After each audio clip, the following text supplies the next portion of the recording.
Hey guys, so today we'll be working on standard 25, which is factoring trinomials where our a is greater than 1. So we've talked before about having our trinomials in the quadratic form, ax squared plus bx plus c. In the previous standard, we always had problems where our a value was equal to 1. So we had something that looked like x squared plus 2x plus 5. And that would be something that we would factor out. But now what we're going to be looking at is problems where this a value is a number other than 1. So something such as 2x squared plus 5x plus 3. Our goal is still factor out this trinomial so that we have a binomial times a binomial. So our two terms in the first set of parentheses times two terms in the second set of parentheses. Let's go ahead and get started with example 1. So we are still going to start these problems where we're factoring trinomials with our x factor off to the side. We're still going to have a number on top that we have to find two numbers that multiply together to equal that, and our number on bottom are two numbers that have to add together to equal this number. The number on the bottom that we want them to add together is still going to be what our b term is, so in this case it's 5, but this time the number that we want our two numbers to multiply together to equal is going to be the product of our a and our c terms. So our a term times our c term goes up here, so we have 2 times 3, which gives us 6. Before, we only put the c term, but now that our a is bigger than 1, we have to also keep in mind this number up here when we're factoring. So this time what we're looking for is we're looking for two numbers. Those same two numbers have to multiply together to equal 6, but add together to equal 5. And I can figure out those two numbers pretty quickly. 2 and 3, because 2 times 3 is 6 and 2 plus 3 is 5.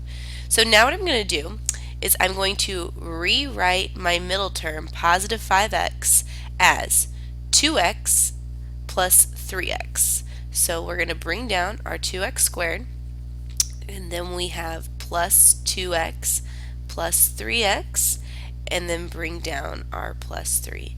So all we've done is we've changed this middle term. If I were to combine these two like terms here, 2x plus 3x, I would get my original expression. Now we have four terms. We have a method to factor for four terms, and that's factoring by grouping. So I'm going to group together my first two terms and group together my second two terms.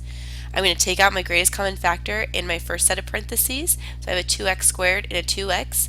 They both have a factor of 2, and they both have at least one factor of x. So I'm going to take out a 2x in my first set of parentheses. 2x times x gives me 2x squared. And then 2x times 1 would give me a positive 2x. So that's what I'll have left over in my first set of parentheses. Then I go to my second set. I have a 3x plus 3. Well, they both have a positive 3 in common, and you need to have this positive sign there. They don't both have variables, so positive 3 is my greatest common factor. 3 times x will give me a 3x, and 3 times 1 will give me a positive 1. Just like before, what we want is for our number, our parentheses to match, and so both of our parentheses are in x plus 1, so that's going to be our first factor, and then our second factor is going to be the sum of our greatest common factors. So what we have then is 2x plus 3, and this is going to be our final answer. We're going to go ahead and check our work just to make sure. We should get back the original expression, 2x squared plus 5x plus 3. So we have x plus 1 times 2x plus 3. I'm going to double distribute, so I'm going to start by multiplying through my x term to 2x and 3. So I'll have 2x squared plus 3x. Now I'm going to multiply through my second term to the second binomial. So I have 1 times 2x is a positive 2x, and then 1 times 3 is a positive 3. I'm going to go ahead and combine my like terms. So what I'll end up having is a 2x squared plus 5x plus 3, which was my original expression, so I know my factors are x plus 1 and 2x plus 3. Alright, let's go ahead and go on to the second example. Okay, here's our second example. Go ahead and write that down. 3x squared minus 17x plus 20. So again, we start off with our x factor. The number on top, we have to find two numbers that multiply together to equal that, and that's going to be the product of our a and our c terms. And then the number on bottom, we want our two numbers to add together to equal that number. So my number that goes on top, the product of my a and c terms, is 3 times 20. So this is going to have to be a 60. And my number at the bottom is this negative 17. And we don't include the variable because we're just looking at the b term. So when I first look at these, I don't necessarily know what my two numbers are. So what I do is I write my 60 out and I write out all of my multiplication facts I know for 60. I know 1 times 60 is 60. I know 2 times 30 is 60. I know 3 times 20 is 60. I know 4 times 15 is 60. And I know 5 and 12 is 60. And 6 and 10 is 60. So here's what I'm going to do next. This is my strategy. So I know when I multiply my two numbers together, they have to be positive, but when I add them together, they have to be negative. So what that tells me is both of my numbers have to be negative because a negative times a negative will give me that positive.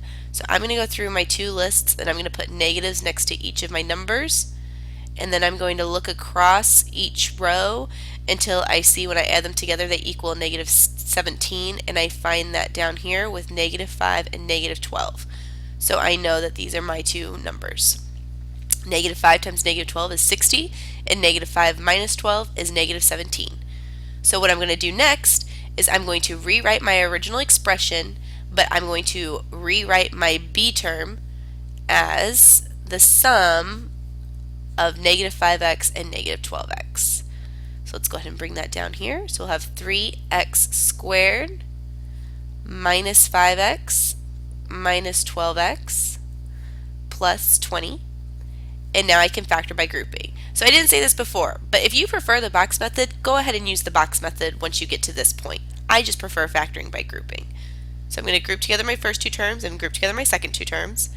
My first two terms, their greatest common factor is an x, so I'm going to take out an x. I'll be left with 3x minus 5.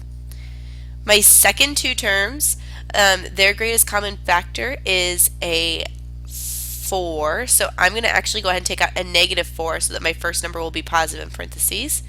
So I have negative 4. Negative 4 times 3x gives me negative 12x. Negative 4 times negative 5 will give me that positive 20 that I need. So I want to check, do my parentheses match? They sure do. So it's going to be my first factor, 3x minus 5. And then my second factor is going to be the sum of my greatest common factors. So x minus 4. And so 3x minus 5 times x minus 4 should be my answer. I'm going to go ahead and check because why not? So we have 3x minus 5 times x plus, times x minus 4. I'm going to go ahead and take my first term, multiply it through to my second binomial. So I'll have a 3x squared minus 12x. Then take my second term, or my negative 5, and multiply it through to my binomial. So I have minus 5x plus 20. Go ahead and combine my like terms, and I get 3x squared minus 17x plus 20, which was my original expression. So I know for a fact my answer is 3x minus 5 times x minus 4. Alright, here are two problems for you to try. Go ahead and write these down. Be sure to have them finished in order to get your full credit for this standard. Good luck!